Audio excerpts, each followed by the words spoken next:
Toronto police have identified the killer of 9-year-old Christine Jessop. The girl was abducted from her home in Queensville, Ontario, more than 35 years ago. Chief James Raymer spoke with reporters last hour. Friday, October 9th, 2020, we positively confirmed the identification of the person responsible for the DNA sample found on Christine's underwear. Calvin Hoover of Toronto, Ontario, was 28 years old in 1984. He was known to the Jessop family at the time of Christine's disappearance. He died in 2015. However, if he were alive today, the Toronto Police Service would arrest Calvin Hoover for the murder of Christine Jessop. Today's announcement is only the first very important answer in this ongoing investigation. It has obviously generated many more questions, and we are asking for the public's help as we look for information about Calvin Hoover in an effort to create a timeline of his whereabouts and the last moments of Christine's life. Please take a look at this photo. It is a photo of Mr. Hoover that dates back to the late 1990s. Despite how dated it is our hope that it may jog someone's memory about the events surrounding Christine's disappearance. Our Sarah Galashan has been following the latest on the story for us. She joins us now. So Sarah, this case dates back to the 1980s, but for those who don't remember the details, take us through the case briefly. Yeah, it was 36 years ago this happened, 1984. So people will be forgiven for not remembering, but it was a very big deal. I do remember it. I mean, Christine Jessop, if you were a little girl in Ontario, had hard conversations with your parents about being safe and staying away from strangers when this happened, because it was big news. She was just 9 years old. An October afternoon, she was heading to meet a friend, or that's what she was supposed to do, but had instead gone home. Her backpack was found at home, but she was nowhere to be found. Her mother and brother got home from a dentist appointment. They couldn't find her, and that was the last that they had heard of her. It was 3 months later. A lot of searching took place, but her body was found on a rural road 50 kilometers away. She had been sexually assaulted and stabbed to death. The police pointed a finger at the family's neighbor, Paul Morin, who was 24 at the time. He lived with his parents. There was a hair sample that was microscopically similar to one that was found on Christine Jessop's necklace. There were cellmates who said that he had confessed while under arrest. 2 trials. The first, he was found innocent, then he was found guilty. Finally, a decade later, as DNA science developed, he was proved to be not a match, and he was exonerated. CBC's Fifth Estate actually has reached him this morning. He says that police did visit him this morning, that they apologized that he was ever wrongfully accused. He said that he's relieved both for the Jessops and for himself, and that this is news that he was always expecting, saying, Andrew, that the justice system failed me, but science saved me. And of course, that science is what has led police to Calvin Hoover, who was 28 in 1984, was known to the Jessop family, died in 2015. But as we just heard from the police, were he alive, he would be arrested right now for the murder of Christine Jessop back in 1984. So let's talk a bit about the investigative technique used, genetic genealogy. Right, yeah, that's the science that we're talking about. It actually has been used in the U.S. quite famously in 2018 to help catch the Golden State serial killer.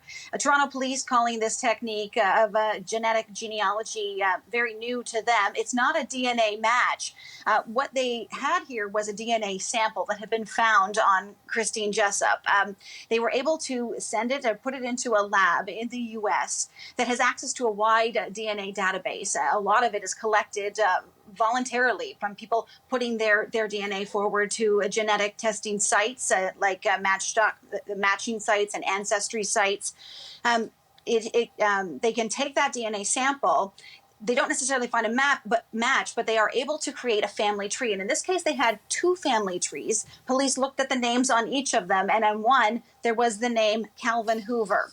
And so then they use their own police investigation techniques that lead them closer to that person. He did have a criminal record, but they say it was unrelated. He committed suicide in 2015, but police say they were able to get DNA from him, from we're not sure actually exactly how, but they did have a DNA sample from him. They were able to use it with the sample that was found on the body of Christine Jessop, and that is how they have made this match, and that is why they are saying that he is the person they believe who is responsible for her death. All right, Andrew? Sarah, thank you. Kevin Bryant is a retired police detective. He says these advancements in DNA and forensic technology mean even more cold cases will likely be solved.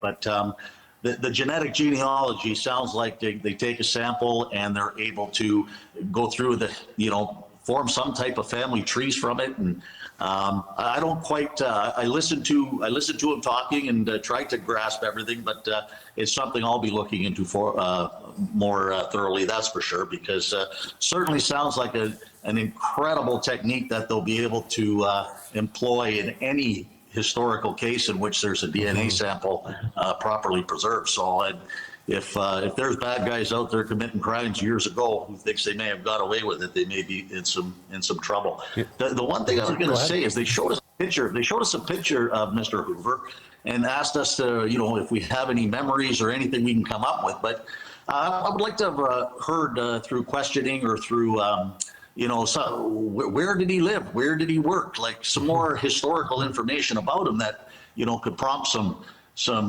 memories and prompt some information that may be able to come forward. Because again, they called it an ongoing investigation, which means that, did he tell anybody about it? Did anybody assist him in any way in this homicide? So it's something they want to, wrap up. They only identified him positively on October the 9th. So that's only 6 days ago, So as much as they say, they're prepared to come forward today with this information, I'm hopeful they're, investigating, all down the road to see who, if there is anything that might lead to somebody else as well. Well, I mean, they said that he was a neighbor of the Jessops, that they were sort of family acquaintance neighbors, but that he had been in the Jessops' home, that I can't remember whether he may have worked with or something. I mean, do you remember anything around Calvin Hoover?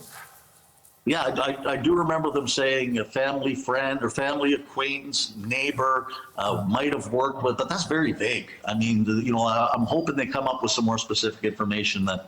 But Calvin Hoover doesn't jog any memories for you from back then. No, definitely. I have no idea of Calvin Hoover. But they did say that his name was mentioned in, when they did actually start to look at, his name came up. His name was mentioned in the initial investigation of somebody who might have had access. So. Somewhere in a supplementary report, somewhere in a, maybe they did interview him at the time. That is a possibility as well, because I can't comprehend that they wouldn't have, once they had that DNA profile, right, and once they knew it was not Paul Morin, and it must be a happy day for Paul Morin in the way that there are still people who think that he did it. There's no doubt in my mind there are people, as much as he's been exonerated, by the DNA evidence, there are still some who would not give that up, that he was the actual killer. So it must be a real closure for him today that there has been an arrest made. I mean, do you think that is that a mugshot of Calvin Hoover? I mean, I'm trying to figure out what we're looking at. It's from the late 90s. Yeah. Also, they're asking questions like, if you know of anything that we want to know what he's been up to between 1984 and 2015. I mean, to me, it just seems like there are just so many questions. No, there certainly are. There's, and they also said that the Center for Forensic Science had a sample of his DNA on hand.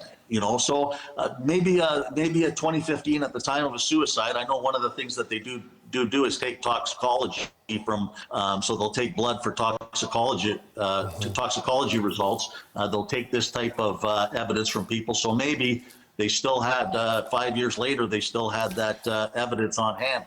So they didn't, possibly just to be clear, Kevin, we at the CBC have confirmed that it was suicide. They didn't confirm that at the news conference. They said he died in 2015 and there was no foul play. That's all they said, that it was vague.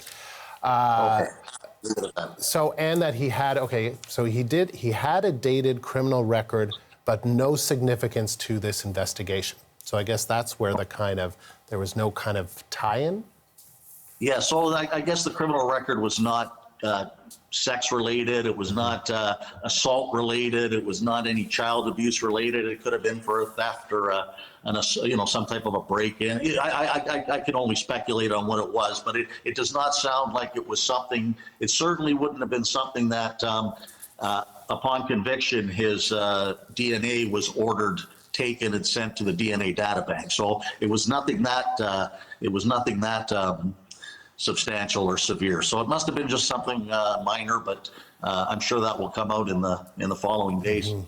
So how helpful do you think the public could be with that photograph in terms of coming forward and trying to sort of fill in the blanks in terms of anything else that he could have potentially been involved in over the last, over a 31-year period? Yeah, I think more than the public. I think more than the public coming forward, now that the name is out there, the fact that he's the one responsible, I think associates of his, friends, family of his, may have that information that may lead to any further answers that the Toronto police are looking for in this investigation. So more than the public, because believe me, eyewitness testimony and memories from 30 years back aren't, as much as they may be somewhat helpful, they can also hinder an investigation because our memories aren't that good. And if I come up with something that's misleading, it could send the police down the wrong trail and such. I think the actual major assistance in this to the police investigation will come from people who knew Mr. Hoover and who were related to him, and they'll be able to kind of fill in blanks more than the members of the public will. What do you were there back in the 1980s. You knew about this case. So to be here some 36 years later, I mean, what just personally goes through your mind?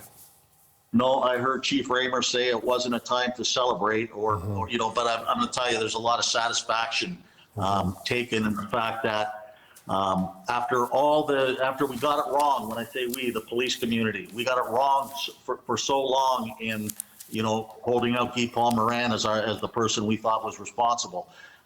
And so after getting it so wrong and, that being hopefully corrected to some degree, it's very, as much as it's not celebratory perhaps, it is rewarding that this has come to a conclusion.